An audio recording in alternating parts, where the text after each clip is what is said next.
Right, we've got silence on the ping-in, so I think we will start there. So good morning, everyone. Thank you very much for joining us for this session of Sharpe Minds today. This is the second in a three-parter on TUPE. I am Julie Ban, Employment Partner at Sharpe Pritchard, and I'm joined today by David, who's going to be assisting me in covering the issues. We are recording this session, and so if you've got any questions, please put them in the Q&A or in the chat box, and we will get to them as soon as we can. If we've got quite a bit to get through today, if you could just move me on a slide, please, Andrea. Oh, there we all are. Looking nice and smiley. So there you go. Here we are. This is a session for today. So we're looking at what you need to think about. So as the client, if you are retendering, what you need to think about. If you are a prospective tender for the project, or if you are the existing service provider. So we're trying to cover all those issues, or at least highlight some of the issues that all those parties will be considering. In terms of, we covered in our first session what is TUPE in the life cycle of a transfer. That has been recorded. That is available should you wish to access that on our website. This session, as I say, is recorded, and the slides and the recording will be available afterwards. We've got quite a bit to get through, so unfortunately today we will be able to answer your questions in terms of the issues we're covering, but we're not going to have time to give you specific advice on any specific TUPE that you're going through at the moment. However, as I'm sure you're aware, we, as public law specialists, we deal with TUPE week in, week out, and we've all got substantial experience and have seen everything, I can tell you. So if you do have any issues and you do need some support, then please do get in touch, and our contact details are on this slide, I believe, at the beginning, which we will send to you, as I say. Right, if you can move me on, please, Andrea.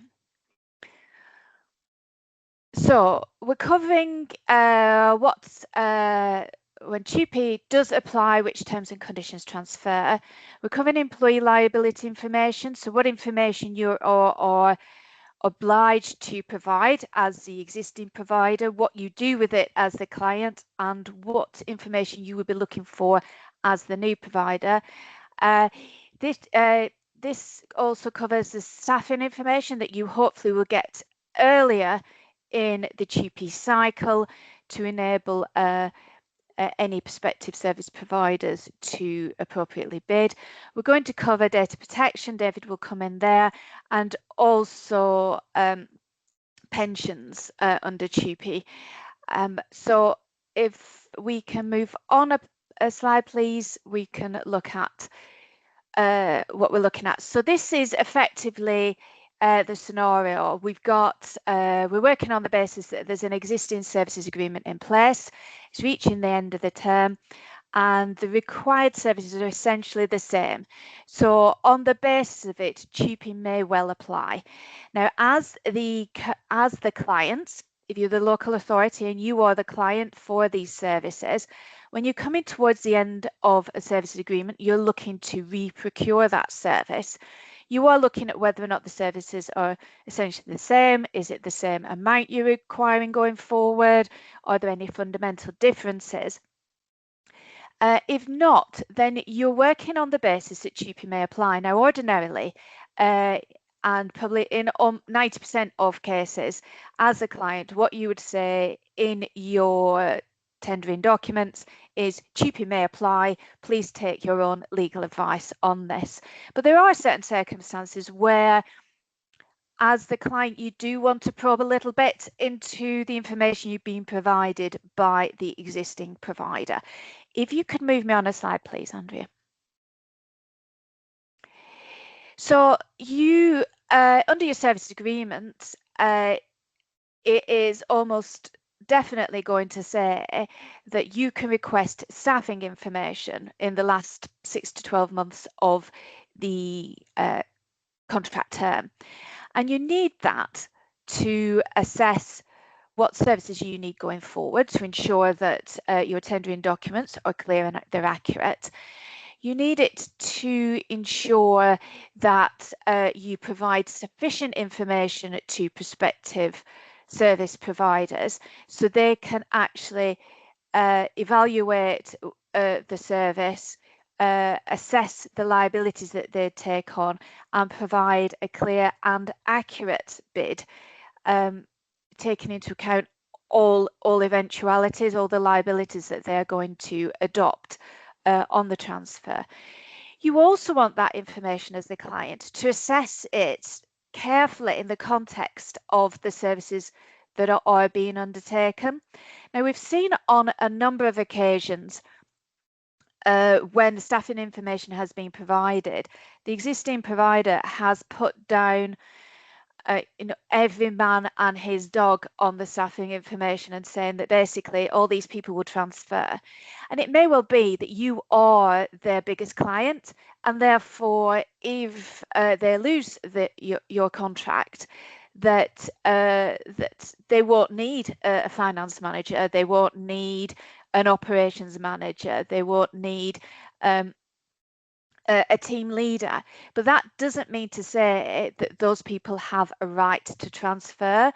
As you will recall, I think it's on the next slide, if you could just move me on one, Andrea, that TUPE only is triggered if the services after the transfer are going to be essentially and fundamentally the same as they are before the transfer, and there is an organised grouping of employees.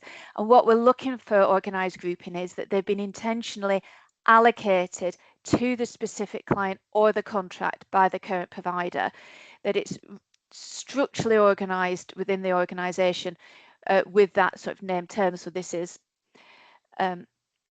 Sharpe Pritchard's team. The day-to-day work is primarily focused on that one service or client, and there's evidence of that arrangement. So they've got existing org charts, they've got meetings, they've got all those sorts of things in place, which is really clear and obvious that they have deliberately assigned a team to provide those services. What TUPE wouldn't apply even if 90% of the work within a particular team is on your contract, if that team is actually designed to cover all services. So if, for example, if you are a call center, so you outsource your welfare benefits support calls, for example, to an external provider, and they have a team that does that, and they cover all their clients within that team. You just happen to be 90% or even 70% of their of the work that they do. That isn't sufficient for those people, those staff, to be assigned to that contract and be eligible to transfer. And so as if you can ping me back a slide, please, Andrea, as the client, you want to actually look at what has come through, because there used to be this type of scenario where existing providers used to put everybody down and say they all worked on the contract for 51% or 55% of their time. Just because the majority of their time is on that contract does not mean that they are assigned to that contract, a deliberate organisation of staff. So it's something for you as the client to consider carefully. Ask questions of your managers that manage that contract, that know who's working on it, that know how they operate. Look at the people, make sure that that is actually assessed. And if you have concerns, ask questions. We've had recent cases where our clients have gone back and said, look, you've sent a lot of information through here of the 50 people. Some of the job descriptions are generic. Some of the where they are based is generic. all those sorts of things. So tell me how you're saying that they are assigned to this particular contract. Provide me the evidence that you've got an org chart, that they are deliberately grouped according to this contract. Because you want to ensure as a client that you provide accurate information to any tenderers, and the information you provide shows that it is going to be viable to run the service on the financial package that you are offering if they have to take on all the staff. So that's the first section. Secondly, if you can move me on 2 slides, please, Andrea. So and another. As the existing provider, you have agreed in your services agreement that you will provide staffing information to the client within a specified period of time, and that services agreement will say what you have to provide. And you have balancing, needs here. So you have the contractual agreement in place you have to comply with, but you've also got the rights of staff to maintain their data privacy. And you may also be thinking, hang on here, if we want to retender, are we giving away too much information to help other organisations put in better bids? Because we can't change our staffing because we're contracted with those individual employees, but they may be able to do it in a different way. So it's looking at what you actually need to provide. And at this stage, you often find that a lot of existing providers, or some existing providers, will argue, or we can't provide you that amount of information because GDPR, because the information that you're asking for will identify individuals. And I think if you move on a slide, please, David's going to come in and cover that as an issue. Thank you, Julie. So yes, I think the starting point really is what is personal data. So that is any data that can be used to identify a living person. So it is far broader than just your name, your phone number, your email address. Those are obviously the common ones. And also it can be used by what's called the reasonable inquirer to find it. So I've got a job title and I can Google and it's a specific job title. So, monitoring officer of Council A, I can easily Google and find out who that is. That being said, obviously, I'm sure we have all encountered, I know certainly I and Julie have, existing contractors saying, well, we couldn't possibly hand over that data because it's personal data. And I think really what you need to be looking at is at what stage in the tender process or in the TUPE process as well you are at, what information you need it and why. So yes, there is the right to data security and data protection, and we should be handing over, but also bidders do have the ability and need to do due diligence when they are bidding and being able to actually put in competitive and properly thought through bids. So really, it's how do we make that how do we make sure that this is all compliant with GDPR and data protection? Well, really, at the starting stages, what do you actually need? Really, most bidders only just need the salaries to understand what, if they inherit X number of people, they are going to have to bid with these sorts of salaries as part of their bidding process. They don't need to know who it is. It's Joe Bloggs, that this person has this medical history, that this person has these issues, or reasonable adjustments, or any of these sorts of things that come along with an employee. They just need to understand, I'm going to inherit 30 people and that's going to cost me £1 million a year in salaries and then pensions. So it's staging what you're actually asking for and when. So it's looking at your contract, it's looking at other ways to get this data. Now, I have unfortunately seen contracts where the exit provisions are very light. So if you can just move on to the next slide, please. Are very light as to requesting this information that Julie's talking about. Now, well-built contracts do have these exit provisions, and there's a contractual clause about handing things over. So it's looking at ways to manage this. So one of them, obviously, anonymizing the information, removing all personal data. So the first spreadsheet that goes out and is requested from the incumbent is, please list your employees between 1 and 30 or however many you've got.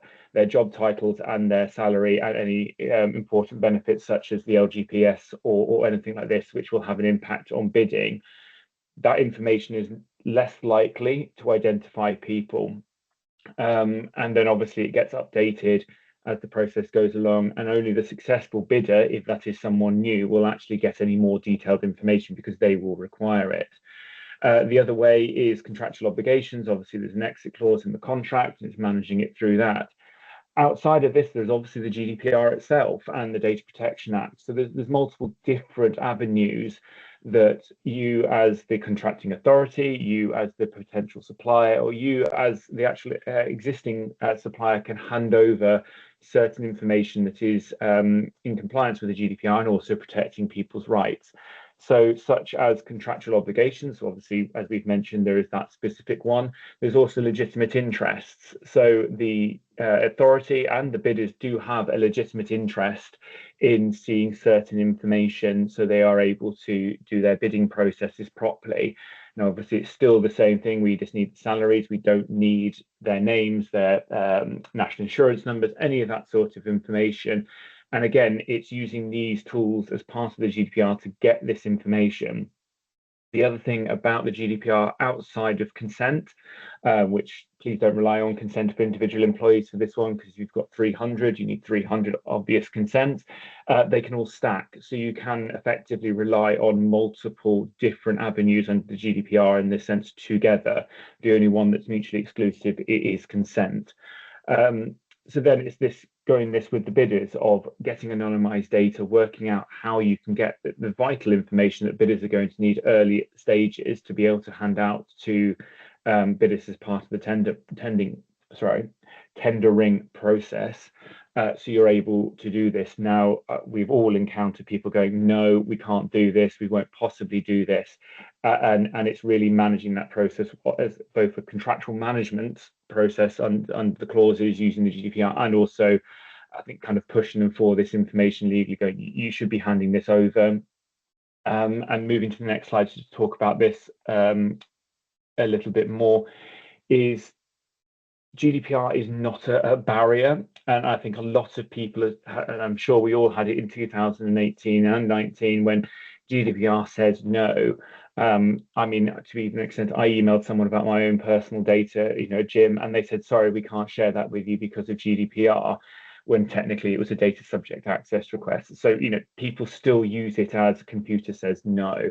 Well, actually, it doesn't. Computer says, please think about this before you hand it over, and what are you handing over and why? There's also legal requirements. So handing over the TUPE data is a legal requirement. Unfortunately, though, that is limited to 28 days before the transfer is when that legal obligation comes in. However, again, it can still be used in context with complying with contractual obligations and also legitimate interests. So it's all of these factors working together to get this information and the early information out of your suppliers, or you handing it over yourself. And I think 90% of the time, people are not going to be stepping there and going, oh, I know that this is Jane, she currently works at this position at this business, that's who that is, on a line of this is the salary, this is the job title. And ultimately the rights of the data subject. Now, this is twofold. Not handing over that information is, yes, in one sense, protecting the rights of the data subject because you're not handing over data. But also there's this other side of, you need to be handing over certain elements of this data to allow you to comply with the TUPE regulations to protect their employment rights. Because obviously, if they are subject to a TUPE transfer, you need to be protecting those rights. And ultimately, in any data breach or data issue scenario, if this ever got to the ICO, using that as the kind of litmus test, it's what actually is the damage to the data subject by handing over anonymized data in relation to salaries and other key employment figures that bidders need to know. The actual probable risk to the data subject is probably minimal to negligible. Now, that obviously certainly does not mean handing over their full HR records at the start of a tender process, because that is just certainly not needed and disproportionate. But it's working these things out. And also, are your exit clauses good enough nowadays. I mean, a lot of them are. There are certainly standard exit clauses out there that has, as Julie mentioned, mandatory disclosure at certain points throughout the process, updating that. Obviously, they might reach the point where if you ask multiple requests, the contracting authority might have to start paying for it. But those are contractual elements. As I said, they must provide everything 28 days out from transfer, but obviously, is that good enough for a tender process? For most people doing public procurement, 28 days is far off in the distant future than actually when you go out to tender. So unlikely to be at that point. And effectively, like I said, you don't need everything that an employer will need on day one of taking over someone's employment. You know, their HR records, their contracts, their collective agreements, their all of this, that, and the other. You don't need that to do this process at this stage. You need the key information of what are the salaries, are there pensions, and as we'll come on to later, are there any hidden fun gems in relation to terms and conditions that you as a bidder and prospective employer need to know about. And it's using these sorts of solutions and processes to manage that sort of data capture. And I'm sure we've also seen now the almost two-stage spreadsheet now, which is please provide anonymized data, which is more limited as to what's provided. And then when you know who the successful bidder is, please now provide the kitchen sink in relation to the details about these people, so we know we can start managing measures, onboarding, and other aspects going forward. I will now hand back to Julie for staffing information for a prospective provider. Thank you. Thank you, David. So from the other angle, if you are the prospective provider, so you are thinking about tendering for the service, you need to consider what information you need to determine whether the service is something you can provide and whether it's financially viable. So looking at the information that is provided by the client in the tender pack, does the data establish that there's an organised grouping of employees? If you have concerns about that, then you question it, because it's better to raise it, it's better to go through those points, it's better to make it clear what your issues are at an early stage. You can then decide whether or not you're in for the dispute, in for the long haul in respect to this. Does the data make sense? So have they provided information? So if you join up all the dots and all the salaries, is the financial package offered going to actually cover what the client is actually willing to pay? And again, is it financially viable if they all transfer to you? The other factor to take into account at this stage, and the information you want to know, is you don't need to know about individuals, but you do need to know about contractual benefits. And someone asked an early question of us before the session, which is really handy, in terms of what about contractual rights that we don't currently provide as a local authority, so a company car scheme or private health insurance or those sorts of things. Well, under TUPE, as we will get to it, if TUPE does apply, all rights, powers and liabilities under the contract or in connection with the contract transfer.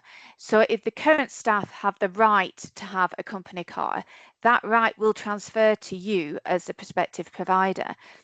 If you don't have the power to offer a company car, you have to consider at this early stage, I suggest, how you are going to manage that situation. So are you going to be able to put in place a scheme? Are you going to have to buy it out? Are you going to have to give more money? So instead of having a company car, you give a car allowance. Can you actually operate that? Because those are factors that will also determine if this contract is financially viable for you, because you may have to buy out a number of rights. Thank you, Andrew. If you can move on to the next slide, please. So once we've got the staffing information, and once you've got the client has determined who is the successful new provider, the employee liability information has to be given at least 28 days before the transfer is completed.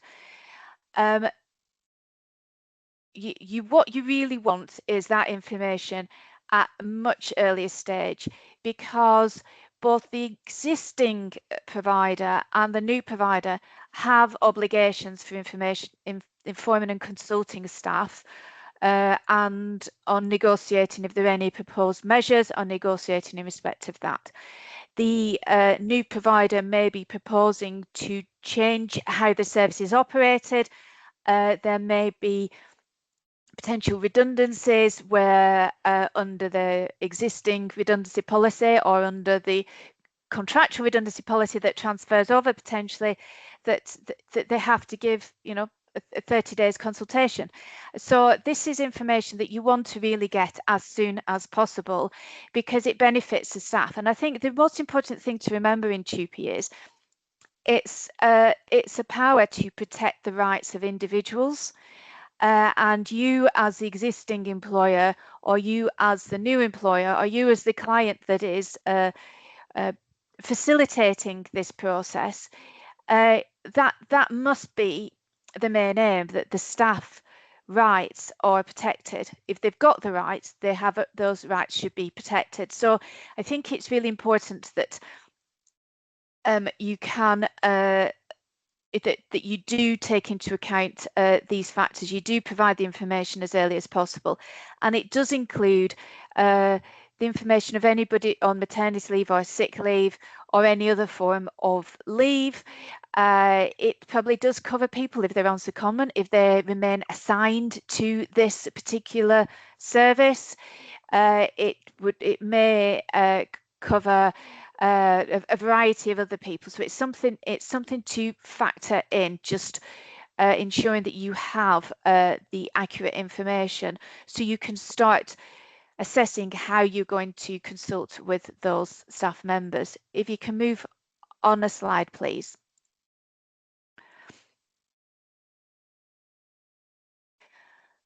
Oh, one back, sorry, it's moved on. So the information that you do have to provide if you is set out there. It's set out in TUPE, so you'll all have seen this previously. What if you are the new provider? This is your opportunity to communicate with the existing provider. And they may not be happy. They may not be happy handing anything over. But if you don't know it now, you could find out that a year down the line, your members of staff suddenly pop up and go, hang on, what about this right? We've always had it, and you don't know anything about it. So you get the employee liability that covers all these factors, and you ensure that everything is there, and you question it if there's not. So if there's any, so obviously there you've got a right to the written statement of employment particulars. What you want to see is, and what you want to understand, are there any working arrangements? Are there any other sort of rights that the existing provider has provided for a number of years that everybody knows happens, but it isn't written in the contract of employment? So an example of that would be everybody gets half day on Christmas Eve, and they've always done it. Everyone knows it. It's, you know, it's not talked about year in, year out, because everyone knows it happens. So that might be something that can transfer across, and you need to know about it. And you won't necessarily be given it, because you can see the employee liability information doesn't cover any other bump that might be going on. So you need to be asking those questions and getting that information. What I would also suggest, through the consultation with the staff, because this is the information you will get an opportunity to consult with staff, hopefully, if the existing provider allows you to have direct contact, and you consult with them about any proposed changes. And that's a time for you to also ask them, you know, these are the terms and conditions of employment that we understand you have in place. Do you think there's anything different going on? So ask the information, because you need to know, because as soon as you don't offer a particular term, then you may be in breach without even knowing that it existed. So use the systems that are in place to get as much information as possible. And even then, if you get that information, if you determine it's not a contractual right, you can be really clear in your communication from the outset.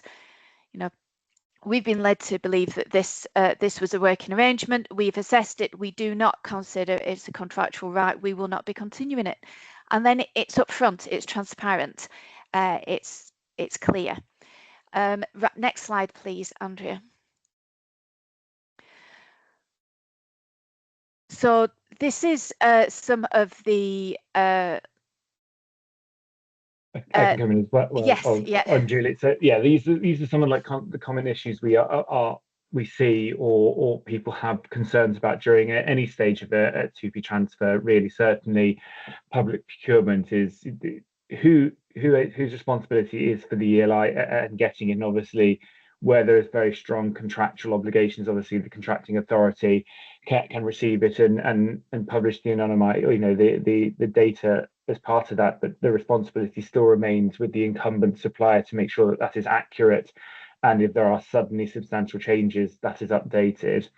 The kitchen sink, and obviously Julie's mentioned this quite a lot, is who on earth is actually on this list? Are they throwing everyone and anyone into this? Have you suddenly got your chief finance officer or head of legal services when it's actually, a waste contract, and, the people that are more likely and should be in scope are those that are collecting and transferring the waste, not, your head of services somewhere. And then kind of this also links into the who are you? Who is this person? Why are they on the list? Is someone just trying to shoehorn their entire group of people in here to make the ELI look unpalatable for bidders, and almost game the system? And again, that goes on to point 5 in a second. But then also, have you even got it? It's chasing for it. Again, a lot of incumbents just sit on it for as long as possible. And then finally, can you challenge it? Well, obviously, as Julie has discussed, yes, you can, and in certain scenarios should be. Obviously, bidders will probably challenge some of it as well, but certainly if you know there are things wrong, then challenging that before it goes out. And obviously, as the incoming employee, the thing is you want to know is, what's my budget? What salaries am I inheriting? What other contractual rights am I inheriting? Is the same as Julie's talked about. Obviously, the same question: who are you? Where is this person coming from? Why are they on the list? The hidden gems, which we started to talk about, will go on further, but a bit like, the car allowance or the car scheme, that's not necessarily enumerated in the actual contract, but it's certainly become a contractual term through customer practice. And I think the one thing that some people are not always sure about, but the right to work. Now, this is more after or as the transfer takes place. There is a grace period of around 60 days to allow you to rely on the old right to work while you are getting new ones. But you should really be checking rights to work for people you've inherited. You can't just sit there going, well, someone else did it, so it's fine for us. Because that's relying that these people have done it properly. Obviously, that's and some people have not. And obviously, the last thing you want is a £10,000 fine per illegal worker, especially if you're inheriting thousands or hundreds of workers. That is a very big penalty that you could be looking at. So that's kind of what we were looking at with these sorts of concerns that happen. So I think back to Julie. Thanks. If you could move me on a slide, please, Andrea. Right, so what actually transfers? So Regulation 4 of the TUPE regs sets out that if there's a TUPE transfer and you've got an organised group of employees and it's essentially the same, TUPE applies. And what that means is all the transferers, so all the existing employees' rights, powers, duties and liabilities under or in connection with any such contract shall be transferred to the new provider. And I think those terms, in connection with any such contract, are really important. They wouldn't have been put in the regulations unless it was envisaged that there may be arrangements or powers, duties, liabilities that aren't written into a contract but are in connection with the contract and should transfer. And the issue is also under Regulation 4, any act or omission before the transfer is completed or in relation to the existing provider, the transfer, or in respect of that contract or a person assigned to the resources would also transfer. So what you need to think about is, and that's why you really need to get as much information as possible. What does in connection with? So what this is effectively talking about, it can have the effect of transferring obligations other than contractual obligations. So working arrangements that can be considered to have been embodied into the employment contract. So I've put a few things there. So there was a case where the tribunal looked at this issue, and a system for call out for emergencies out of working hours was not contractual. It was a system that worked for that existing provider. However, allowing free use of the organisation's van for travelling to and from work was considered contractual. And you look at both those, you think, well, hang on here, they're both systems. Why does one rather than another? But I think it comes down to looking at the specific facts and looking at whether, looking also, just because there's a system in place, is it a guaranteed system, or is it something that the current provider can change at any one time? Because even if it's a system in place now, you may inherit it, but you inherit the rights to change it in the same way the existing provider does. And so I think that's really important. You're not inheriting things that suddenly become a contract just by virtue of the transfer. So that's what I mean by non-contractual arrangements do pass over, but the same principles apply to their application. And that is why when you're looking at the contractual terms, any working arrangements, you want to know the detail. So if you can move me on a slide, please, Andrea.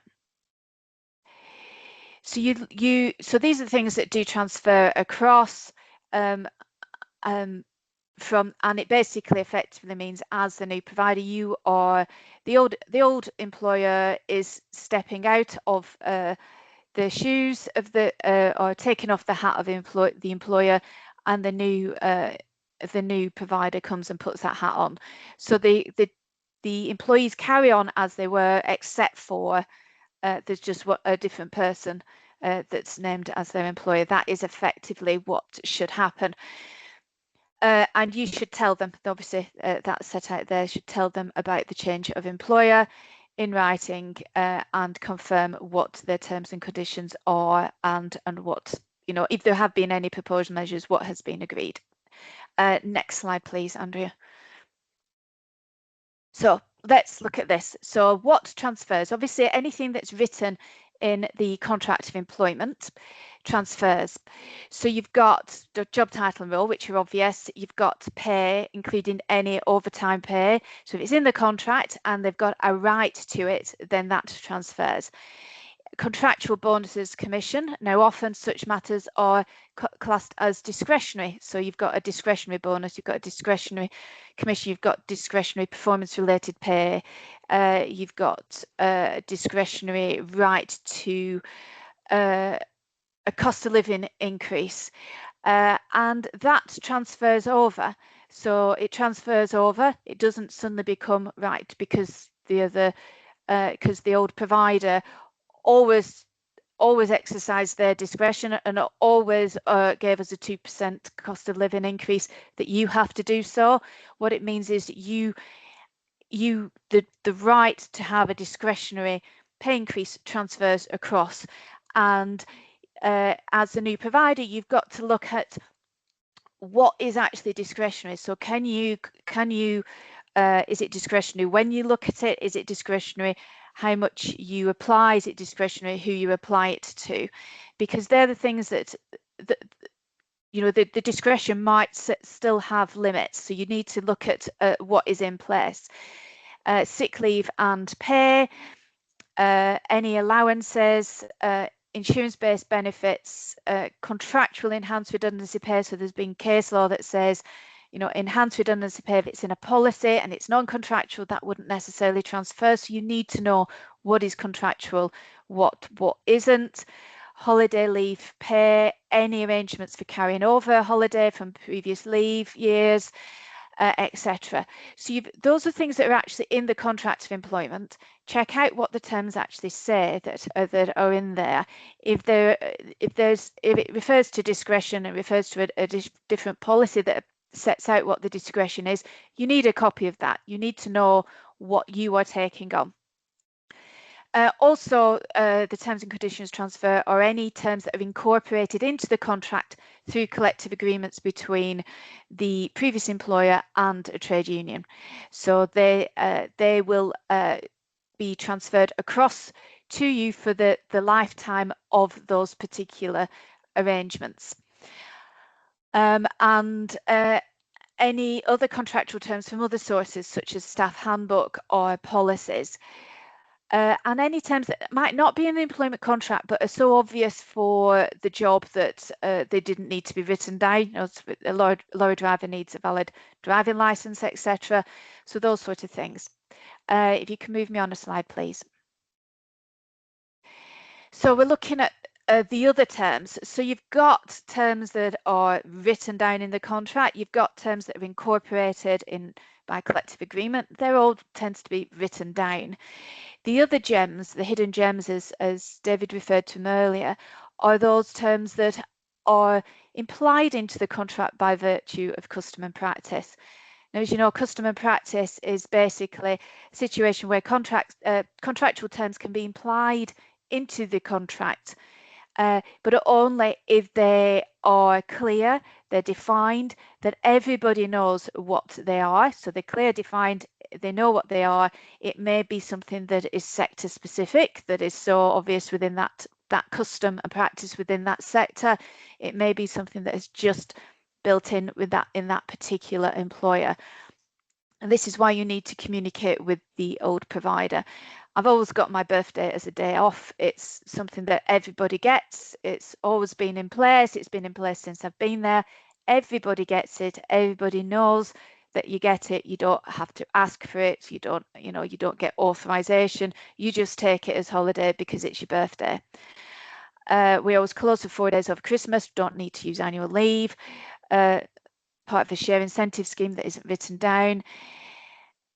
You need to, so what I'd suggest you do, if you haven't got sufficient information from the old provider, if you have managers that are transferring across to you by virtue of this TUPE transfer, then you sit down with them at a really early stage in the new employment relationship and you talk to them about hidden gems. Is there anything else we need to know about that you think is a contractual term, or that other people may think is, but you know that isn't, that sort of thing. And then you can be clear, then you can give your communication to staff, then you can all be very transparent. Next slide, please. So collective bargaining and trade union recognition. So under Regulation 5, and I just touched on it slightly, but if there's a collective agreement made with the existing employer with a recognised trade union, that agreement will be effective with the new employer.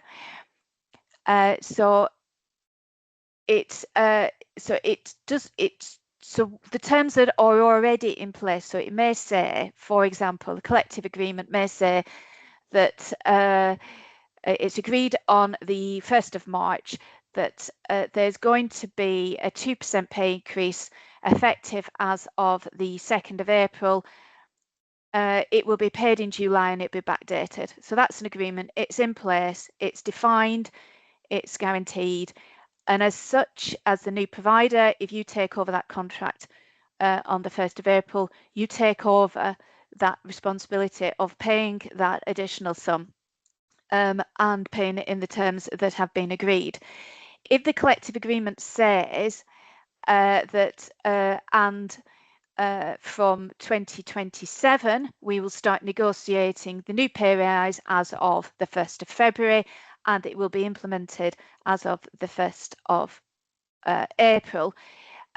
You're bound to consider negotiating as of the 1st of February and implementing it as the 1st of April, but you're not bound by any terms that are agreed in that time frame between the old employer and the trade union.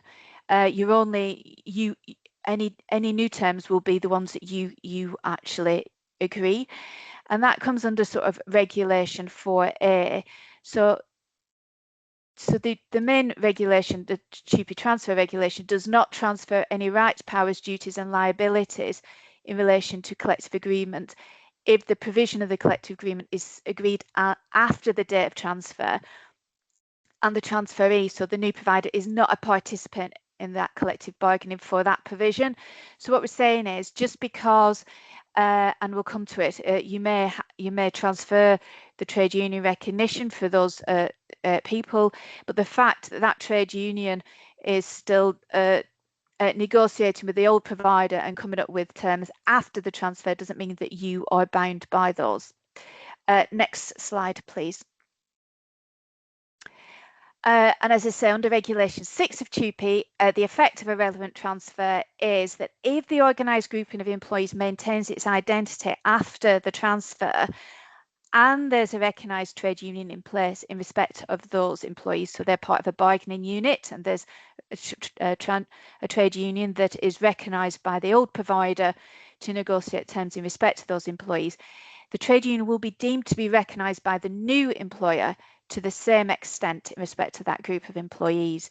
And the key issue here is twofold. Firstly, that the employees transferring to you, if you are the new provider, must maintain their identity after the transfer. So if you've got a service to a catering service at a cafe, and you maintain that same service, and you've got the same staff working at the same cafe, the same site, then they've maintained their identity as a group of employees, and the union that is recognised for them, you must still negotiate with them in respect of any changes to their terms and conditions. What it doesn't do is give that trade union the right to come to the negotiating table in respect of any other employees. It's just in relation to that group of individuals. If, however, you've got the same group of people, I don't know why I picked a cafe, but same group of people, and what you do is you subsume that service into your whole catering service, and you've just got one big catering service. They may still work at that particular cafe, but they're seen as one massive team, and there is a transfer between them, then that trade union doesn't have the right to be recognised going forward. So I think that's a key factor to take into account. Next slide, please. On to David. Thank you. So yes, to talk about the effective elephant in the room when it comes to employees and their pensions and what or what does not transfer under TUPE. So obviously pensions really are actually connected to someone's terms and conditions, and in principle you assume that they transfer, but under regulation 10 of TUPE there is the carve out or the pensions exemption. So it's an odd one. So the right to participate in a pension transfers, but not necessarily that specific pension scheme that you were in, but it also does depend on the type of pension that an employee is in. And unfortunately, this is where you can end up with very bespoke terms and conditions for individuals compared to the global terms and conditions for employees. So there are two types of pension schemes, really. There's the personal pension, i.e. that's someone's pension scheme that they themselves have set up and have most likely entered an agreement with their employer over contributions and other elements, but the employer doesn't manage that scheme at all. And this is something to be very aware of. I've not really seen it, but it can happen. And that's where you might actually have written in the contract of employment, my employer will contribute 6% of my pensionable pay into my pension scheme. Now that will transfer, and the employer needs to be alive to that. Like I said, exceptionally rare, but they do happen. Obviously, the more common thing is the occupational pensions scheme, the scheme set up by the employer, and the two main types, which is defined benefits and defined contributions. So quickly on the difference, defined benefits is you know what you're going to get out of this at the end. The classic example being the LGPS is a defined benefit scheme. You know that if you retire at whatever age the government now decides, which seems to be going up, you will get X amount of money a month, a year as your pension. And that's irrelevant compared to how much you've paid in. As long as you've contributed the minimum, the pot will pay out. Defined contribution is different. You have your own individualistic pot. You pay into it as the employee, your employer pays in, and actually the employee is responsible for managing that pot and how well or how well it does not do in the financial market. But you have no idea what you're going to get out of it until you actually get closer to your retirement age and exercising that pension. So that is where to look at. So next slide, please. So as we discussed, really, the pot when an employee leaves under a TUPE stays in the old scheme. If you put £50,000 in there, that stays there. The pot ceases to operate. It will obviously continue to accrue interest and so on, but it doesn't transfer to the new employer, and the new employer isn't under an obligation under an occupational pension scheme to replicate those benefits that were available. They just have to allow you to participate in a pension scheme. Now, obviously, A, that's protected by TUPE, and B, the auto enrolment regulations and rules, and go from there. Now, obviously, that doesn't stop an employee from transferring their old pot into their new one and supplementing it and doing things like that. But ultimately, that's the default position for a pension. Like I say, personal pensions, very different. That is a personal and distinct contractual arrangement between a specific employee and their employer. So, like I said, they are very, very rare, but some people will have them. So it's just things to spot out.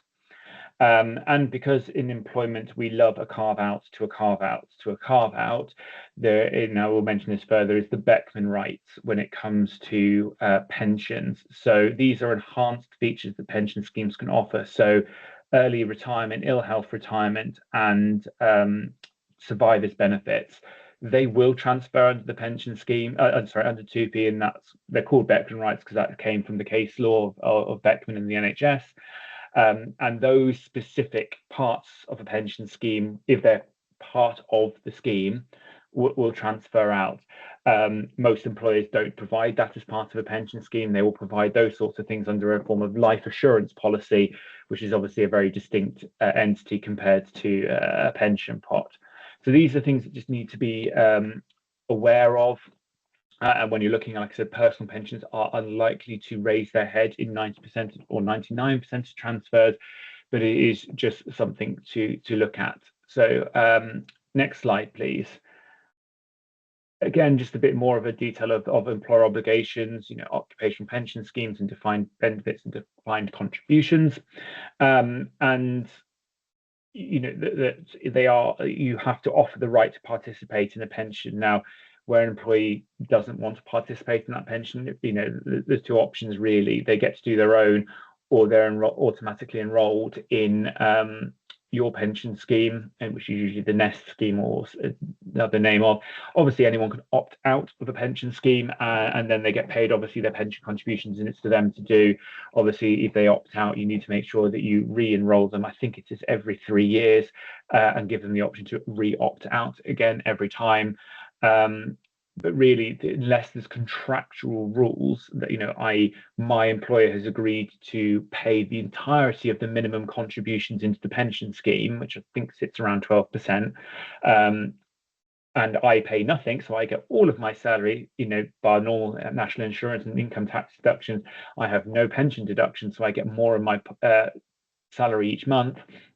Then that is a specific contractual arrangement that needs to be made aware of. But the standard point is, if you're in an occupational pension scheme, you've left it when you transfer. Next slide, please. So personal pensions, again, I feel like I'm driving home a very distinct point, that these are very unique creations of a personal agreement between an employer and an employee. So they will transfer, and you will be obligated to replicate what is part of that contract. Everything moves on. You basically must keep that as the starting point going forward. So it's just but does not fit within the normal pensions exemption. So it's just something to be very, very careful of. I do not think anyone does them. I mean, that's a very generic statement. Or in local government or most areas, very few people will do it because, to be fair, it's probably an absolute effort for them to set up their own personal pension schemes. But obviously, just be aware of these things. And Beckman writes, if they're coming across now, I am about to move on to the LGPS, which is obviously a key, another exemption for these sorts of things. But obviously, death and service benefits, lump sums, and everything like that can be huge strains on employers. So finally, moving on to really the important thing here for our local authority clients is the LGPS. Now, technically it's exempt. You don't transfer under the LGPS because it is an occupational pension scheme. However, there is the fair deal rules, which requires an authority to protect participation in the local government pension scheme on either a transfer out of a local authority or a subsequent service provision change from one contractor to another, as long as they are still providing the services to that local authority. So when that happens, there are two options to happen. The participation is maintained through an admission agreement. So the new employer becomes an admitted body. They take part in the pension scheme for those people. Now, there are two types. There's the more common closed agreement, which is we are transferring 6 people out of the 30 who are transferring are part of the LGPS. Only those 6 people have the participation rights into the LGPS. No one else is added. And as they start retiring, leave employment, move in whatever way, we don't add more people. That list diminishes. There is then the open list or open agreement, which basically is anyone and everyone who works on that contract, who takes part in work for local authority, has the right to participate in the LGPS. I have seen about one of those in my career so far because no one wants them. It is a huge financial burden when there is no need to have that financial burden for people who don't have the right to participate in the LGPS and have that protected. So these are things to be looking at, and this is again going back to the ELI. What is going to be of importance to a lot of people early on is, do I have LGPS employees if it's public procurement or other civil service public sector pensions that I'm going to have to protect?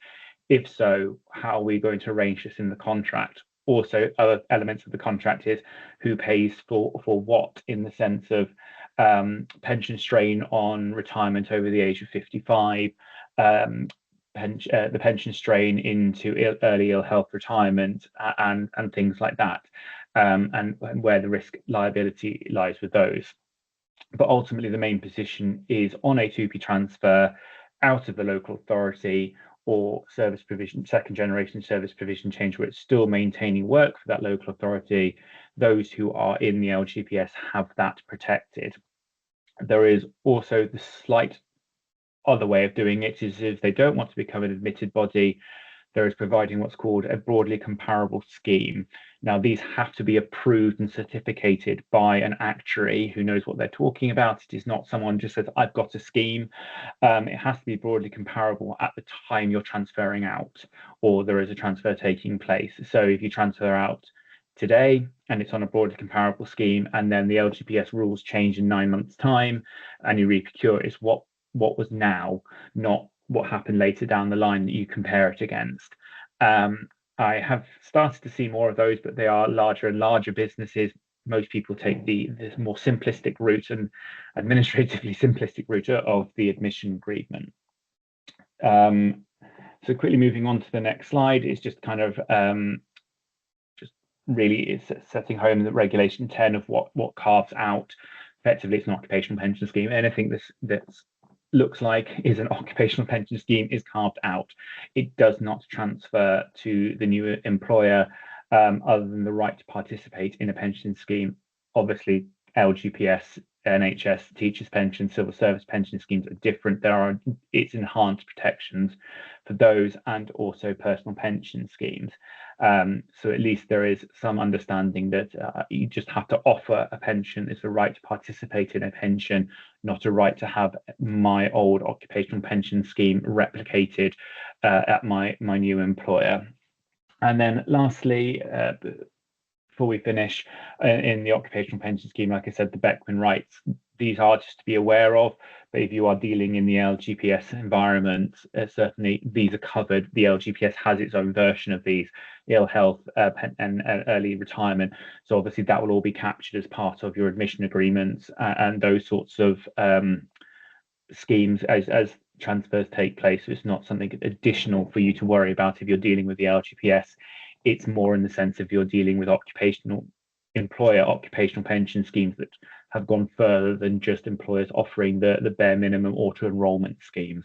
And again, this goes back to information that you want to ELI going, do you have Beckman rights? Do you have enhanced pension rights? Are there members who are part of the LGPS? We just need to understand, yes, out of the 30 people in scope to transfer, 6 of these people are in the LGPS, right? That's fine. We can work out from that bidding point. We're going to have an admission agreement. We're going to have to at least understand pension issues more than just, oh, it's 30 people transferring or not in a standard nest occupational pension scheme. We just need to give them access to ours when they move and help or tell them about moving their pots into the new one. So pensions can be fun and tricky, but it's only more when you're dealing with public schemes that they become really fun and interesting. I don't think I've ever used the phrase pensions and fun in the same sentence, but obviously they are something to be very aware of on a TUPE transfer. And again, part of measures and other things that need to be dealt with as soon as you become aware, because admission agreements and actuary assessments can take time. So obviously people need to get on board with those as quickly as possible should the need arise. And I think that is the last slide with information. So next slide, please. And I think that is our contact details. If you have any questions or comments or if you wish any advice on TUPE transfers that you're going through, and I'll hand back to Julie. Thank you, David. I have never heard anyone use the word fun and pension in the same sentence. But David is our pension expert, and therefore that sort of thing doesn't come across my desk. Just in summary, as you can see, that when you're looking at the transfer of contractual rights, you've got to look at those that are in connection with the employment contract, not just those in the contract. I think one of the specific questions was about company cars, and I think if that is a situation, you need to look into the terms on which they are offered, because it may not be a guaranteed right. It may be a right that they currently have a salary sacrifice scheme, they currently have these sort of schemes in place, but they have the right to remove it. If the current scheme transfers to you, you have the right to remove it in the same way. So I think that's something to bear in mind.